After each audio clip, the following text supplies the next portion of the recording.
Is 2024 the year when PR firms should advise their clients to keep quiet? Does social media actually work for PR?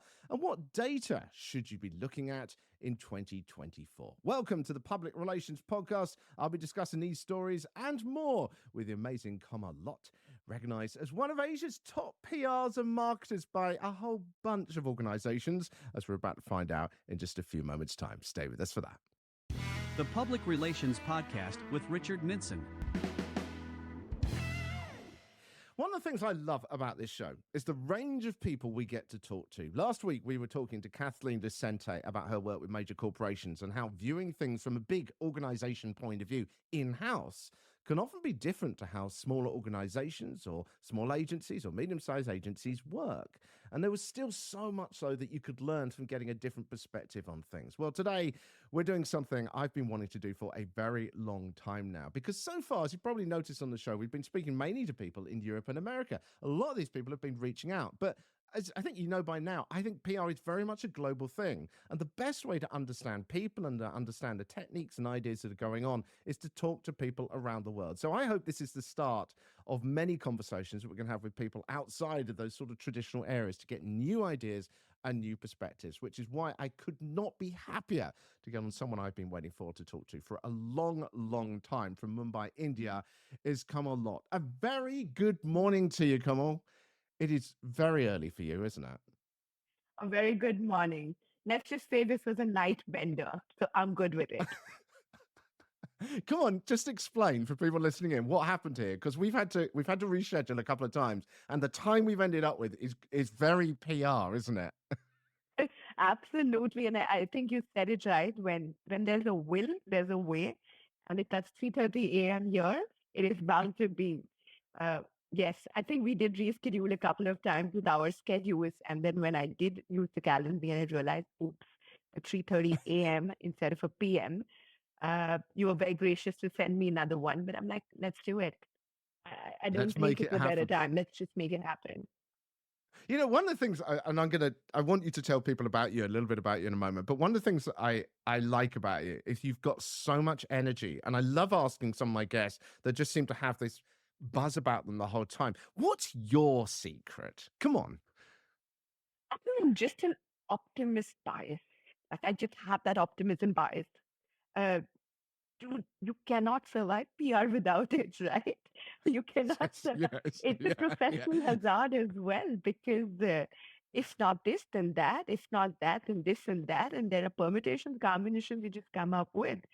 So the energy is boundless, more to do with also you, Richard. You bring out the vivaciousness in a conversation. We're talking about you this time. I'm interested in you. I mean, but what you know, we all have down days in communications. There are those days where things don't work. I mean, let's be honest. But what do you find is your mindset when you get into that moment?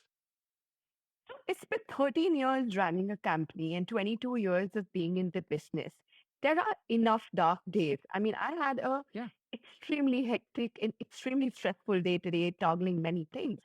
But what one perhaps does is that you just wear so many hats by the second, not even by a minute anymore, that you just are programmed to doing the switching on and switching off, which is not very healthy, by the way, but I think we chose to do it that way. So you program yourself to do it that way and have enough downtime. I do go diving quite a bit because that sort of gives you the serenity. But I think it's just a professional way of conducting it. You got to make it happen, and you make it happen. You cannot dole out of the situation then. I remember the first time we actually spoke, we ended up talking about diving, and it's not something that I've ever done before. And I think that's a great way of doing something whereby you can't touch a computer. Yeah. You can't pick up your phone, can you? You cannot, because you are only by yourself, and therefore it's you and the water and your apparatus breathing. And that's what it is. Best way to relax. Komal, tell everyone about you. Just give us a little bit of a background, because you've done so much. It's going to take a long time. So give us the TLDR. Oh, all right then. That's going to be in a nutshell. So I started off as an internship with my college when I was 18. And what came a summer job, I think the organization and us had a great synergy and sync going.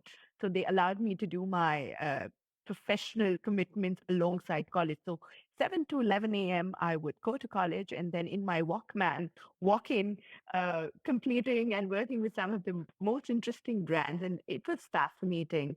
The whole storytelling exercise back then with fax machines and no Blackberries, no pagers, just a tester, to being able to transition couple of jobs um, and 7 years of working and then starting Tute, which is I would say a connected communications agency. I like that word because today it's storytelling across so many mediums, right? Yeah, I It's want to talk to you about that. transcended. Yeah.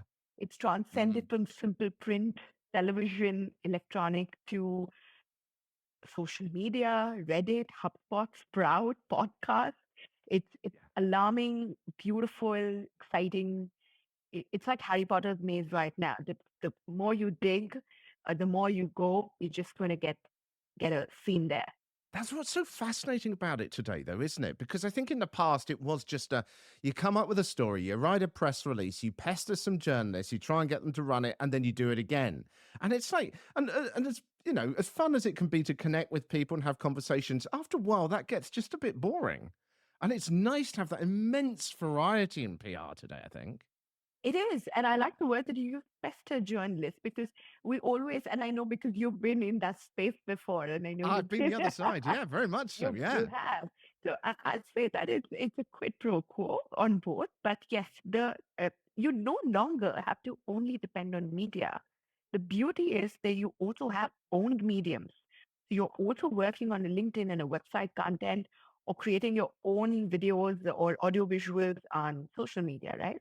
So it's just burst into a huge sort of an opportunity, I would say, to be able to navigate. Yes, there's chaos, but there's also a method to the madness, and that's why you need experts to be able to show you the way.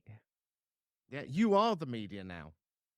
We are the media. I mean, Sam Altman's Yeah. example is a terrific example to show that, right? Once upon a time, I would have said Elon Musk, but I'm going to stick to Sam Altman for now. Yeah, he's a popular figure for talking about stuff. We're going to talk all about some of your ideas for how you approach campaigns in a few moments' time, because you've got a really interesting one you want to talk about with Minimalist as well. So I'm looking forward to that. Let's just run through a couple of little stories that we spotted around this week. And I don't know if there's anything that you particularly spotted too, which would be great if you want to talk about that. But the first one I spotted was it was from about, does social media actually work for PR, which is quite a sort of edgy question, really, because I think it does. But anyway, it was an interesting question raised by National Public Radio in the United States a few weeks ago in a report they did. And what they found was that in a series of studies, they discovered that posting your opinion on social media has apparently virtually zero effect in changing the views of others. So they looked at a study which used social validation signals like likes and retweets. And did that change results? No. No change again, apparently. People didn't care if others agreed with what you were saying or not. But what they did find was slightly different. If a person shares a personal opinion on social media and then gets lots of likes and shares, the views of the person posting it becomes more entrenched. They believe themselves more, in effect. Now, while studies like this are obviously very hard to quantify, of course, and I think it's hard to say there is a definite black and white issue here. There's plenty of arguments to say that actually posts do influence people if done right. If we take the report at face value, it kind of says that the only way to change opinions is to first of all build your community and then get the people that you have already kind of on side with you to say something and then get people to like that. So it's kind of preaching to the choir, preaching to the converted already. A bit like the sort of Apple community or any kind of organization which has developed a strong community. So what's your take on this? I mean, one of my thoughts immediately on this when I read this story was that they're talking about putting out one tweet, one opinion. And I think the power of PR is in storytelling over time. But what's your take on it, Komal? It's a very interesting study, and I was on the fence, and I don't agree with it. Maybe coming in from the experience that we work a lot with content creators. In fact, we were one of the early adopters of it 10 years back when it was just a growing community on Twitter. Instagram had not started. I think it started a couple of years later. You remember the awkward days, do you? If you don't, it's fine. But it's sort of Yes. back in the day. What is right? this thing? So, How does this work? Yeah. yeah, like the word ASL came through, and there's just so many different things about it. So coming back to content creators, I think they're a very, very intrinsic part of your media mix today. Simply because you've just taken it from a print or a digital news piece to a moving audiovisual piece is not necessarily deliberated by a paid exercise or a barter exercise or an organic exercise. The fact is that you've just changed the medium. The message is yet the same. So, in what way are we sort of saying that it may have not moved? I am, however, in agreement with the social construct that gives you a lot of validation. There was a very interesting line that I did read and heard that entire report. It said that the person will get the validation, and somebody who perhaps got 10 likes suddenly goes viral, perhaps with 10,000 likes. That Yeah. celebrity them can be daunting. But we're talking about a very, very small anomaly here. The larger construct is that it is very much part of the system. It is here to stay. Today, virtual influencers are there. I mean, we have, for example, an e-commerce platform you call Mintra. They created their own virtual influencer, and it's doing very, very well. So I think it's I don't agree with that study. However, the degree of influence is what one needs to say. You just don't have to do a tick mark job that, hey, I need to get 50 creators to do it. Mm. Your nano and small ones have more engagement, more relatability. Also, in India, we don't have TikTok. So for us, the larger media is actually YouTube, Instagram. So it's a very, very interesting way of getting your message across there. I mean, how much? Because I kind of get the feeling that one of the inspirations for this report was probably shouting matches about politics, right?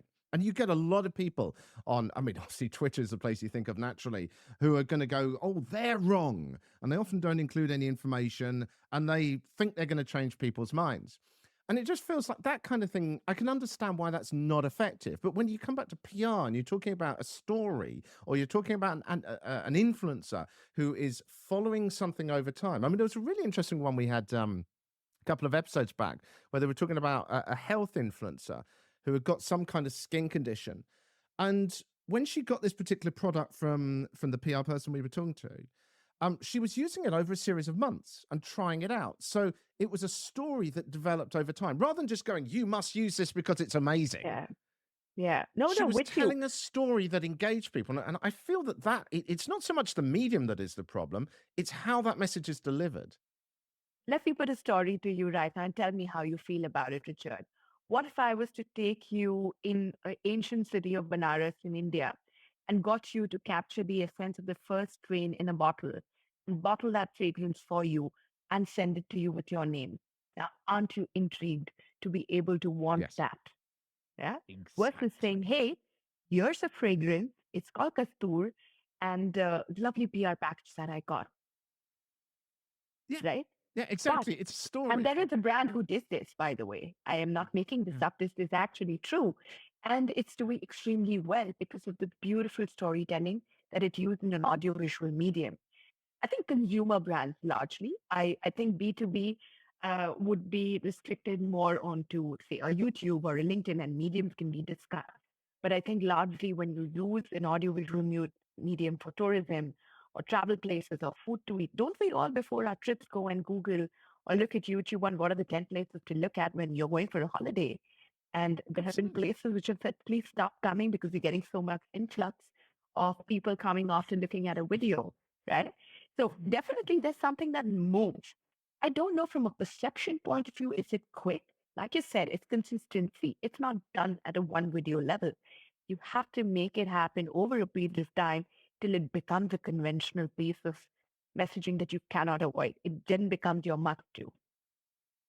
Because one of the things that slightly concerns me as well is, or not concerns me, but is the way that I think marketing has changed. You know, this whole idea of having the one brand statement that you just keep repeating. I just feel that now in this world where it's saturated with these one line brands, it's got to be storytelling that takes us into the future. I don't know. Do you agree? It's completely agree. Think of it like, do you remember your granny's flavorful food when you were growing up, right? You don't know Yeah. what she made, but the storytelling is the waft of the fragrance that comes in. When you're eating it, that thing lingers in your mouth. Mm. That's exactly what.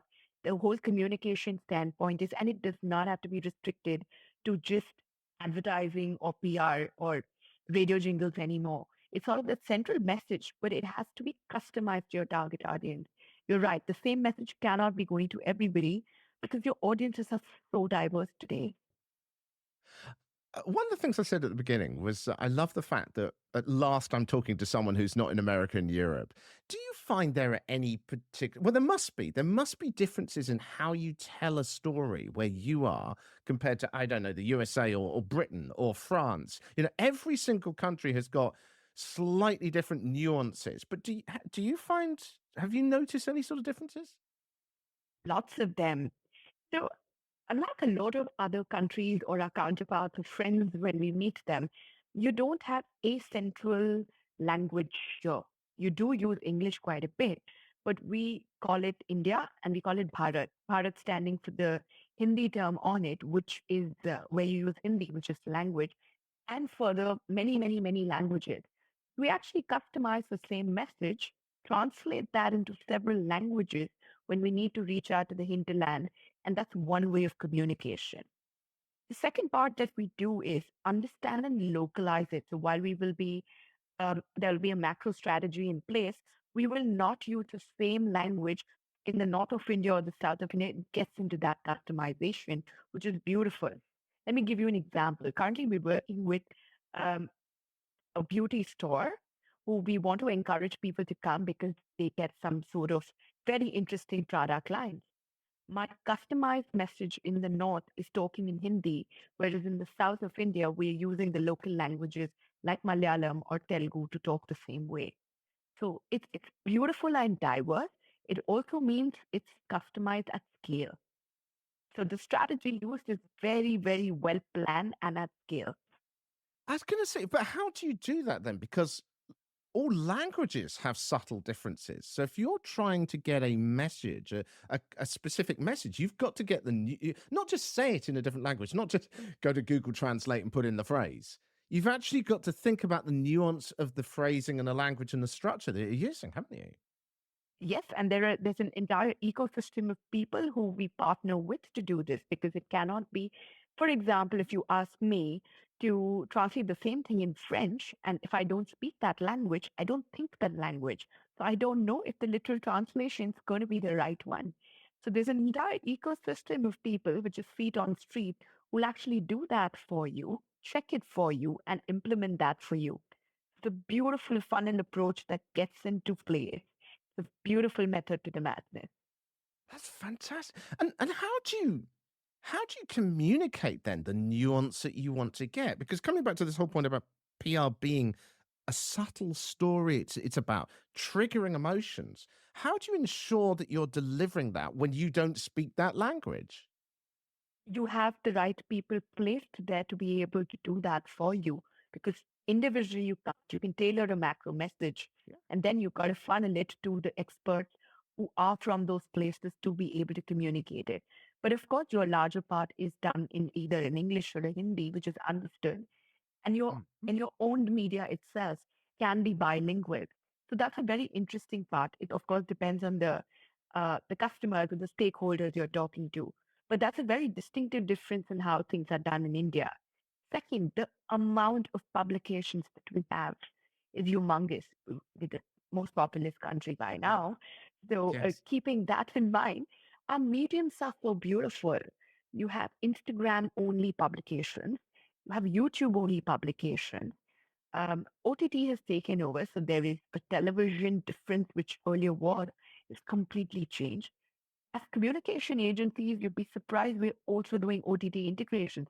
We're getting our brands onto Netflix shows to be able to be Mm. seen in a particular way and build that narrative. So, if I have to just sum it up simply, it's moved from press relations, thank God, to very connected mediums to say, hey, this is what I want to say. What are my four top stakeholders? Each stakeholder is consuming what media. Now let's pick the mediums for it.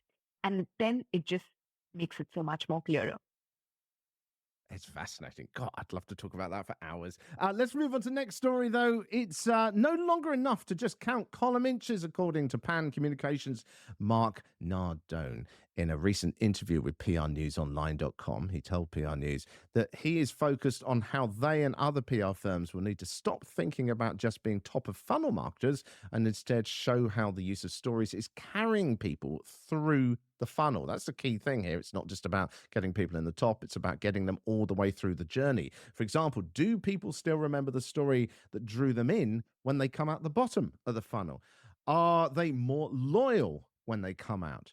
Are the stories PR people telling getting people to the right part of the website or to the right part of the business? It was a fascinating chat and worth checking out. But it does raise the question that it's simply not good enough anymore to just think about just getting that press coverage and getting people in the top of the funnel. I think this is actually about modern PR, isn't it? Again, it's about thinking far bigger than just press.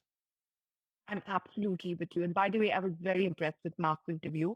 I did write to him immediately on LinkedIn after saying that I think it's a fascinating way of looking at B2B communications. A lot to learn from that. And thank you for putting that out on your piece. It just gave such a beautiful perspective on things. But to answer your question, I think while the larger and macro thought is great, it's going to be tricky to measure it. Yeah. Loyalty is something, or the stickiness is a want, and it's definitely something there. I don't think only PR or only sales or only employee branding in isolation will help. But yes, each one does contribute a significant amount to be able to make that happen. And I also feel my take on this is it begins inward. As an organization, you have to be inwards out. You start with your employees. If they are house proud, they take that ambassadorship outside. Same as with brands. So, I don't know how much of the Indian market you follow. For example, there's a brand. It's a legacy. It's a legacy house called the Tatas. Tatas are known for trust. So even if it's a regular product like salt, you will pick that up because it stands for trust. They've built that over years of loyalty, stickiness. There are tons of newer brands coming in, and we can talk about Minimalist when we get there, how they're trying to captivate a certain audience. So I think when you combine the whole owned, earned, and paid medium together, when marketers realize that PR is now a combination of these three and not only earned, you really partner with companies and it's not a plumbing job then. It's a partnership job that's done. I think one of the thoughts for me is I think PR often within organizations is thought as being a top of funnel thing. And now where the whole story, it comes down to customer support. It comes down to what that latest marketing leaflet was sent out. It comes out to the production line. It comes out to the person delivering the parcel at the front door. It does feel to me more that the PR has a perspective on things that it can apply across a business. It shouldn't just be pigeonholed anymore as being that grabbing some people so that once then hand them over to us and we'll get on with it as a business. I feel that there needs to be a bit of a mindset change within organizations to understand that. I think PR does need its own PR right now. It needs to it needs to have an image that it's not only earned anymore, and that's about connected messaging. To be able to do everything, like for example, on consumer brands, like you said, you have a window into what a display may look like, which can get grammable to get viral, or it may be that LinkedIn message that you're putting to make somebody look good because he needs to be an opinion leader. So it's a gamut of different things. I think instead of really talking at PR conferences, we need to be seen at marketing conferences and talking Yes, about I was saying this larger... the other day. Yeah, I love this. We're in total agreement there. Yeah, there's no point talking to the preaching to the choir, talking to the people that already understand it. No. Yeah, I would rather talk to brands. I would rather talk to people saying how this going to benefit you because your team sizes are only getting leaner, and that's the truth. And if you're getting leaner, you need experts who are not going to be in-house, but are going to be consultants who have a much 30,000 feet view of various brands happening and will give you the expertise on it. That's a mindset change. Now, whether you accept it or not, we are here to stay. Okay, so what? I mean, let's not try and solve the whole issue of PR's PR problem right now in this exact moment. But I mean, talking at conferences, we can certainly do that. What else do you think could be done then to try and get the message out? Because I also kind of feel when you're talking to people that PR is by some people is seen as being something of the past. It's being seen as being something that was just to do with press relations in the past. and it needs that whole rebranding. So what do you think needs to be done? I mean, you talked about the fact that you're very much an integrated agency, aren't you? You're doing all these different things. And a lot of PR agencies now, or some of them, are dropping the word PR and just calling themselves comms agencies to try and get past this kind of barrier. So what do you think needs to be done to kind of rehabilitate the phrase PR? I'm with you on this. You're right. We dropped the word PR, not that we used it, but like many others, the idea was to call it a communications consultancy because PR, in the sense of PR, is looked at a very myopic view. They think Yeah. that when it's PR, it means earned media, press relations. However, you want ideas, you want strategy, you want everything, but you will not sort of look at that from a compensation point of view or from a mindset point of view. Then why ask for it? So, in simple words, I don't have an immediate thought on it, but I think we just need to talk to a larger set of people who understand the benefit of it and hence not look at people who are going to be not changing their mindset. And that is really what we also inwards need to do to be able to be integrated. And you don't have to scale up, you can step up and sell yourself better. Yeah, we basically need a PR story about PR to sell PR. Gets very meta, that, doesn't it? It is. Like, You're how do you listening to the measure public. that? Hey, I built your reputation. How are you going to measure that in exact uh, values, right? And which is why one of the Yeah. most archaic things that we did as an agency was to get rid of AVEs or that whole system of calculating it. We use very, very top end AI models to do our reports and so well received. So it's out there. It's about acceptance and changing that. We try to get rid of the dinosaur right now. Yes, yeah, exactly. You are listening to the Public Relations Podcast with myself, Richard Midson, and Komall Lath, the founder of Tute Consult. Komal, just very quickly, how can people get hold of you? LinkedIn is the best way. I'm very receptive there. Go on, give the username as well. Most people are listening to this show are listening to it on audio, so we need to make sure that you say where they can get hold of you. Sorry about that. Okay. You can get hold of me on my LinkedIn, which is KOMALLATH, Komal. Oh, I think we dropped out just a moment there. Go on, say that one again. You can get hold of me on LinkedIn at KOMALLATH. That's Komal Lath. Wonderful. And if you're listening to this on any podcast app, you will also find that link as well in the description too. Right, one more story before we start talking about a campaign that Komal's been working on as well. And this one it was an interesting dinner that took place with PR and marketing heads organized by Axios. Several things came up, but one that struck me was this. They reported in their newsletter that strategic silence is likely to lead the strategy of business leaders and brands in 2024. Is that right? Well, they also quoted Salesforce head of public affairs, Margaret Taylor, saying you can't make a business plan without being able to communicate it. You can't respond to the needs of society around you or prep for geopolitical challenges without being able to communicate well. So what should be the approach for this year? Should it be the year of silence, or should people be speaking up? I mean, I'm not surprised that this kind of thing, I mean, it comes up all the time, doesn't it? But I'm not surprised that this comes up because we have had a few particularly sort of politically motivated things this year that have come up, particularly like with Nike, obviously, is the big one that everyone was talking about with their campaigns and how that kind of led to backfiring. But we've had also beer campaigns as well with Bud Light. We've had all these sorts of things. So it's understandable that brands are getting nervous. So what do you think is the message then for 2024? What's the point of having a message when you cannot communicate it, right?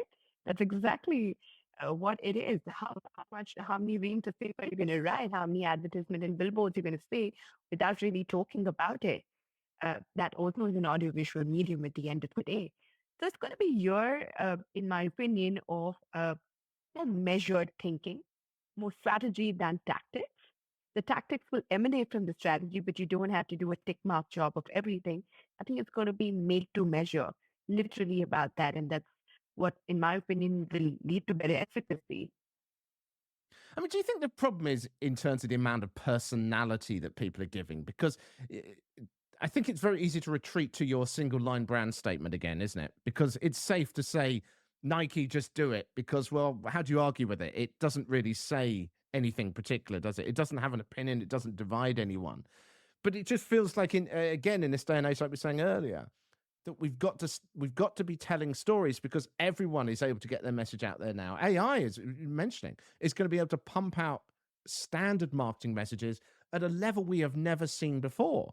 So in order to stand out, you've got to focus on story, and that means taking a little bit of a risk. But you think of in America, particularly the classic Wendy's campaigns, where they got really edgy, didn't they, on social media? They started taking the mick out of people, even their own customers. And it's how far do you go in 2024 when people are so much more sensitive than they used to be? I think it's fair to say. Absolutely with you. And I can talk about the Indian market here, wherein there is a high amount of sensitivity because we're such a diverse population across ethnicities, across languages, religions, politics. It can it can spiral up and down very quickly before one realizes it. So one does question that how much is too much, or what not to say and what to say to please a larger audience. I think we've reached that stage with AI coming in, automation coming, like you said, to be able to tailor messages that really resonate with the stakeholders who you want to talk to. Your customers are very diverse.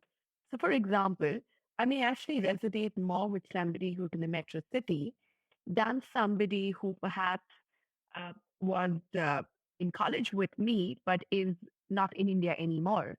My likelihood of having commonalities and habits, food, travel, etc., could be more assured to that. So my messages will be tailored towards that. I'll give an example. There's a sports brand. They have the ability to be able to get a brand ambassador, do the regular hikes, but there's an entire evolving community that people are reaching out to, which has stickiness. For example, we manage Victoria's Secret. One of the key communities we want to talk to is the pink community, which does athleisure. We've identified a really fun community called Sisters Who Sweat. These are a group of footballers, women, who will come every Saturday, 6 a.m., and play football. For me, that's a configuration to do because it's getting me very targeted audiences that's actually going to be able to work with my brand. So, this is just an example of how communities today across and micro communities are actually deepening and brands can resonate with them. Yeah, it's the importance of targeting. But it's interesting. You say about the huge diversity of people that you've got in India. So the danger you always have when you target a specific group is that your message is heard by another group that doesn't like it. So how do you play that game in India where But that you've got happens so all the many different time. groups? So, Yeah, I was gonna say, in our films, like for say, I don't use the word Bollywood, but I say Hindi films or films that happen in, this does happen quite often because there will be somebody who'll be offended or somebody who's sensitive about it, etc. It gets into a plea, it gets into court cases, it makes headlines. Large part of it does help the movie because it gets you in the news. But sometimes they just have to squash it and work around it. But this does happen all the time. And you can't please everybody. You're not coffee. You just can't. so is it kind of almost an accepted part of doing business that there's going to be a controversy with almost anything in a way? I won't say controversy, but yes, you can't make everybody happy because somebody will always have a sensitive opinion, right? Yeah. But what you do is try and stay true to your DNA and core. And if your DNA and core is what's coming out, I think people see a reason to it, or you just don't pay attention to that enough that you need to spur it. You just have to take that chance. It happens all the time. I was gonna, so do you find then that that your clients are more willing to take risks than perhaps an American market where people are terrified to say anything now because there's almost an acceptance of like, well, it's going to happen anyway. No, I don't think we take it for granted. I think we won't borderline there, but we will definitely try and make our messages that is not going to be offending any community or doesn't have any political or religious thread to it. I think Yeah. that's something that we definitely would want to steer away and keep away from because it's just not going to be healthy for anybody. But Yeah. when we do work with consumer brands, etc., we definitely will double check everything However, if there is a crisis that implodes, we are also prepared for it, and we do have a module that we will need to get into if that happens in. Yeah. So do you have within India the same, there've been various surveys saying about how much in America in particular, the market is demanding organizations have political opinions now. So what's the sort of feeling in India? I mean, are organizations, is it the same there that people are saying, we want you to have an opinion? No, I don't think that's not sort of Good. here. We're a very free country there in that sense, and we definitely do not adhere to it. In fact, we have a policy in place which allows you to have your own opinion and personal view on things, and these are very well embedded in our corporate organization manuals. Yeah. And people don't want an organizer. Yeah, that's really interesting because that's very different to the American market. That is. Oh, it's so fascinating to hear about It's this. interesting to know about that. We do have diversity and inclusion, though I think D&I is a very, very integral part today. It's a growing community. It's something that is very much the need of the. I'm glad the country is opening up to it, and we're targeting, for example, our cosmetic brands. We work with a bunch of different people across sectors, and it's amazing that there's so much acceptance on it. This is fascinating stuff. Right, let's talk about a campaign that you have been working on because I love to hear about what people are up to and how they've planned it and organized it. But this is actually quite a big campaign. You've been working with Minimalist, isn't it? So tell people, first of all, that aren't aware of the brand, what it's about, and then tell us a bit about the campaign. Lovely. It's one of my favorite brands that we worked and built at Tute, and it's a skincare brand. It's called Minimalist. It's from a city called Jaipur, which is the pink city of India. Two brothers, Mohit and Rahul, founded this. And they started during the pandemic, interestingly. They found a niche that there is a lot of skincare and love, and people weren't transparent about their label. They figured that was a problem solved that needed to be addressed. And they came up with a brand. The brand they come up with serum and sunscreen. So it's not a cosmetic brand that is straight application. It also means that you have to give it time to do it. Now, how do you sell something that reads acid on your skin, energy, glycolic, Yes. etc., and tell people willingly, hey, put it. It's going to do you good. This Because is good for you, honestly. Yeah. yeah, you must put this acid on your face. Because conventional wisdom tells you acid is terrible. How can you put acid on your face, right? So I think it started with there from a problem solving that how do you get people to accept that this is active and actually good for you, right? That was the larger problem. Their brand proposition of storytelling is beautiful. It's saying hide nothing, which basically means you pick up the bottle or anything, read the label, and ask us any question. Now, how do you sort of bring this out in a market which is challenged by huge brands, which are on the shelf, which Yeah. are in general trade, modern trade? People are used to buy things which they've seen conventionally over so many years. And this is an online brand, what we call it D2C, which is direct to consumer brand. So how do you create the love for it? While they did a beautiful job of it on their social media to simplify and dumb down what this acid means and what this can mean for your skin. What we did from a PR campaign point of view was this was during the pandemic. Second wave in India was also very, very brutal, but we wanted to launch the product. So we created a virtual press conference firstly, which was just like asking. It was not a regular press conference like, hey, this is the product, this is what we're launching. No. We got 50 people who were journalists, content creators, the works, KOLs, which we call key opinion leaders, on a virtual thing and just said, ask us anything. Ask us anything you want on the market. And it suddenly became a very riveting conversation about, okay, what is this? Why is it zero point 0.3? What does this thing mean? What does this acronym mean?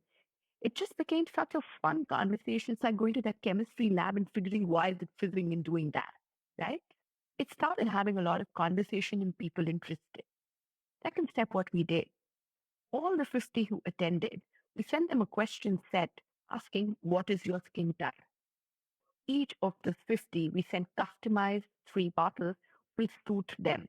We've never seen that level of mass, sort of customized coming to Yeah, them. And personalized. then we Yeah, said, yeah, yes. Yeah. and we said, Why don't you come back to us after a month of using it and give us your opinion on what you thought? Good, bad, ugly, we will take it all. I think barring two, everybody had something very, very insightful to say that it worked. For two, it didn't because they had a condition that it didn't work in, but then it turned it around. And that's the insight that they took. So that was like expand a year and we sort of did the conventional. It's also a brand that doesn't use content creators, which is amazing. It's one brand that says, I'm not going to use content creators. I want real people doing. We actually shoot with real Right. people. And that became the most compelling part of the story because people opened up saying, hey, I have acne. This has helped me. And this is really what it is. You can reach me if you want to ask me more questions. It just said, I mean, it really stood on the lines of trust me and I'm transparent. There's two questions I want to ask because I want to carry on with this. This is so interesting. The first one was the press conference, right? One of the things about press conferences is often they are so managed, aren't they?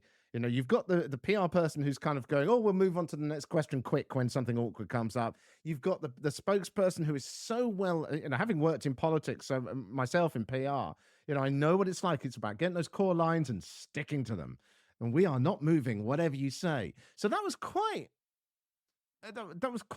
risky almost to have a press conference where people can ask anything. And yeah, another thing that immediately strikes me there is that at least then you're finding out what the journalists and people there want to know that they're going to cover. Because so often you can try and push out a message that a journalist doesn't give a damn about. And if you're actually letting them ask questions that they want to ask, that's more likely what they're going to do, isn't it? What they're more likely to give more coverage to. So I don't know. I'm rambling here. I'm interested in your thoughts on that. No, it's absolutely good. Imagine, Richard, I call you over for lunch. There are 10 things on the table, but I say, no, just choose from the three. You may not miss the other seven, but you want access to the seven, right? You don't want to be Exactly. controlled. So I think a large part of the credit goes to our clients who are brilliant partners who say that we're very confident of our product and we are happy to fail and Yes. learn.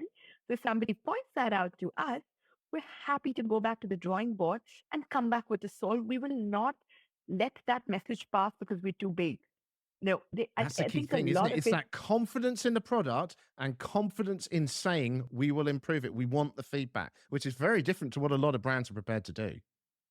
absolutely.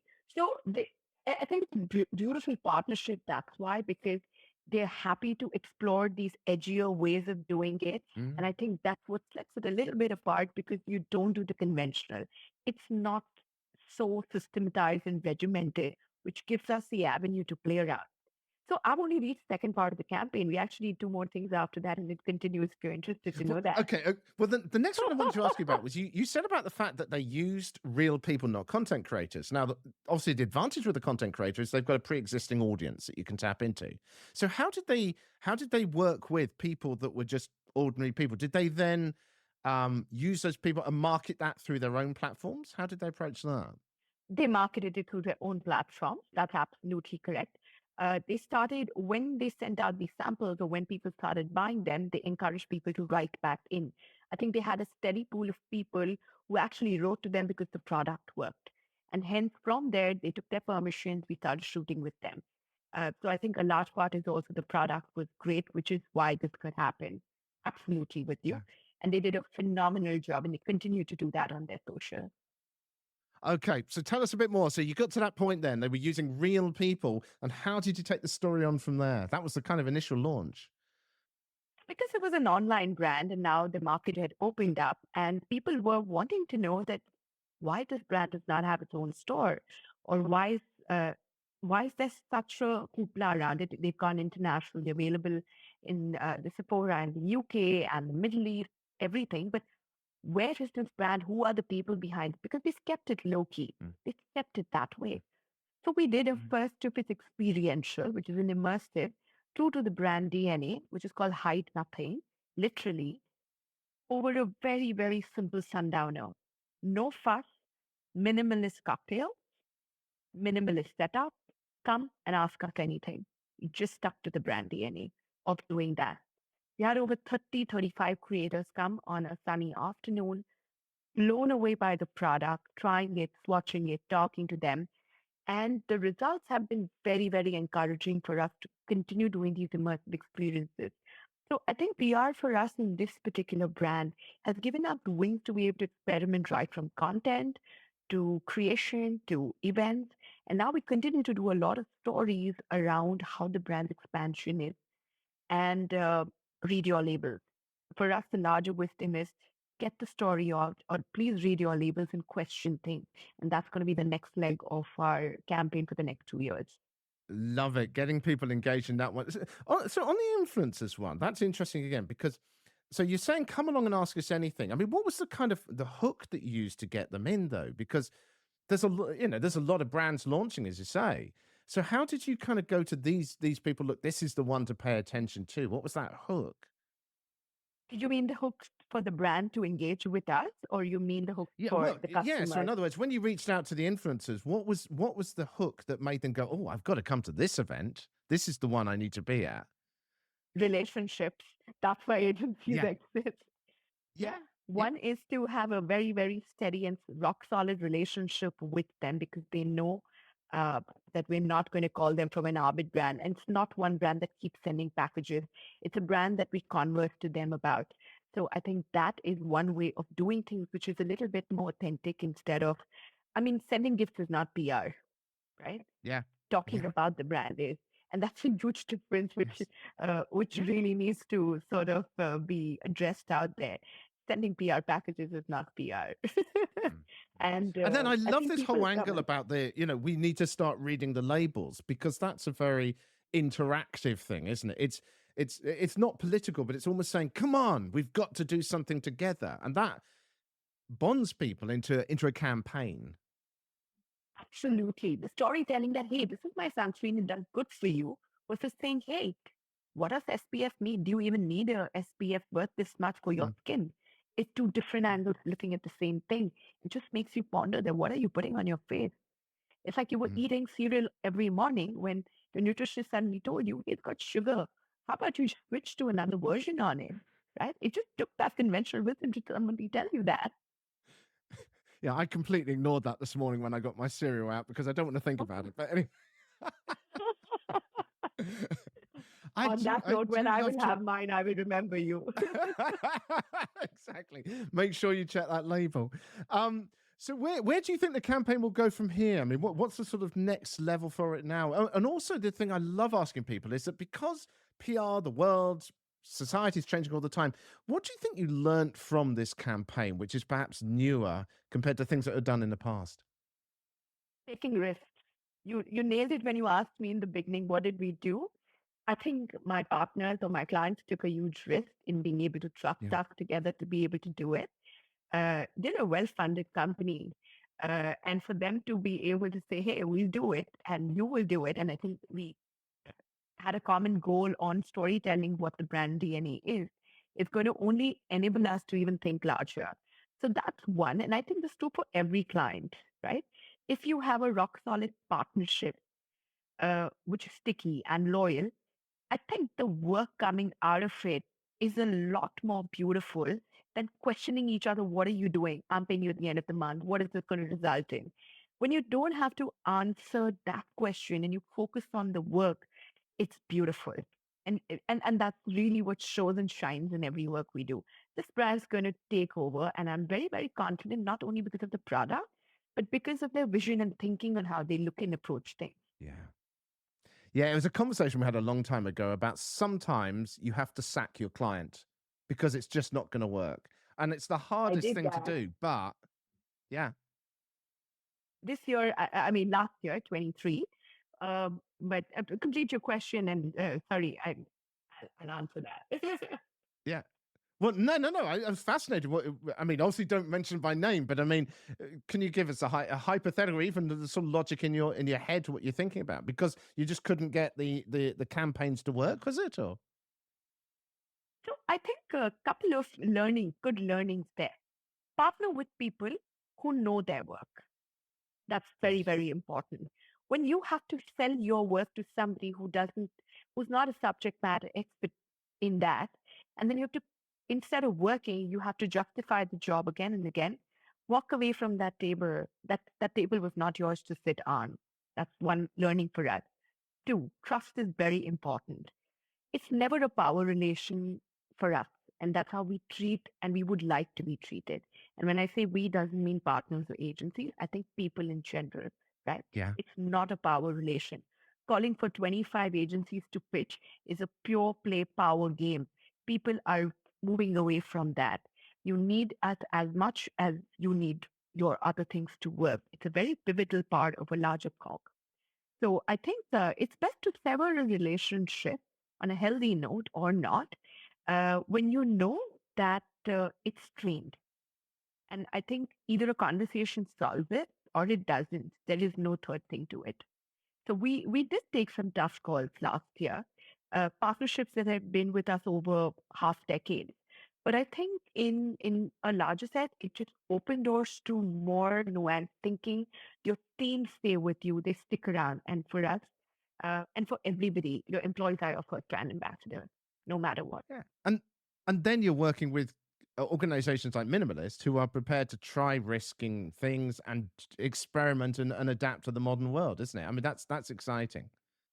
Absolutely. And I hope that people get to experience these clients and partners because not only does it make work so fulfilling, you're really sticking to doing something which is gold standard. And that gives you Yeah. so much joy to be able to do what you do. Yeah. We could talk for absolute hours. We have just one final bit to do, which is the community bag. We have just one question this week, and these questions are ones that are sent into me via LinkedIn. I always change them completely so that it doesn't identify who you are. So let's just ask this question quickly, and then we need to round up because otherwise this would be like a Joe Rogan show. I would go on for hours talking to Komal. Right. So the question was, let me just read this. The problem for many in-house teams is that they have a lot of different questions. A lot of different messages that people want to get out. How do you pick the right message to focus on? My first thought on this, and I've said this many times on this show before, is that if you've got a bunch of different messages, the danger is you either end up trying to merge them all together into something that means nothing, or you end up trying to say them all, in which case journalists, communicators, whoever you're trying to get across to don't know which to pick, could go off at different angles. And so you've got to come up with one clear message you're going to work on this time. You may drop it later, you may experiment with it, see how people react to it, but you've got to pick that one clear message. That's my answer on it. What about you, Komal? I completely agree. I think, somebody who gives you a brief or a message saying, I am this and you've lost the second and you really lost what you really stand for. We've moved, and I read your piece where you said it's moved from like a 10-word headline to a 4-word headline. And we're in an era where our attention spans are 5 seconds to 6 seconds. So to be able to grapple with that, the minute you have your first and it sort of slides down a slippery slope. Your messaging has to be, your core message can be dealt with, like an emotion or a thought. Let it sort of slide into different messages depending on who you're sending it to. So I believe your messaging has to be customized. Your messaging has to be customized and you need to be able to say it. And if there are many diverse opinions, which is why comms people exist to be able to get that to one. Yes, to try and make some sense out of it, isn't it? Yeah, I think a large part of our jobs have become about fighting to be heard within a group of people who have many opinions. So it's a learning, it's a curve, and PR will get its due, or communications will get its due there. Komal, it is so great talking to you, and it's so interesting getting such a different perspective on things today and such a new, fresh perspective as well. I really appreciate you coming on. I'm so glad we finally managed to find a time to organize it as well. Thank you so much. How can people get hold of you again? Make sure you say it out loud, though, for everyone listening on audio. Thank you, Richard. Been such a fun chat. I've never done this at this time, but I think it's the best thing done. For anybody who wants to get in touch with us, we do work with a lot of global companies too. And you can reach me on LinkedIn on my company page, which is Tute Consult, or write to me directly on LinkedIn at Komal Lath. That's Komal Lath. been an absolute pleasure talking to you. Thank you so much for coming on, and I hope you will come on again at some point next year. Right, so for what's coming up next on the Public Relations podcast, so we're going to take a little bit of a break for a couple of weeks, and then I'm going to be doing a few sort of one-off special features where I'm just going to be looking at particular campaigns or particular issues I'm going to focus on and be speaking to people about those. So a few little changes coming along. Let me know, as always, what you think about the show. Just like with Minimalist, this show can be adapted. So whatever you feel is giving you the most value, whether you feel it's about the campaign section, whether you feel it's about the little news stories that we're doing at the beginning of those discussions, whatever it is, let me know. You can always reach out to me on LinkedIn. It's Richard Midson, Midson. Let me know what you like, because I want to make this show work for you and give the most value to you. In the meantime, though, until the next show, so I've got a bit of a special coming up next week, it should be. I hope you're having an absolutely wonderful week. I hope you're having a lot of success and you're starting off 2024 with an amazing year ahead. I will speak to you very, very soon.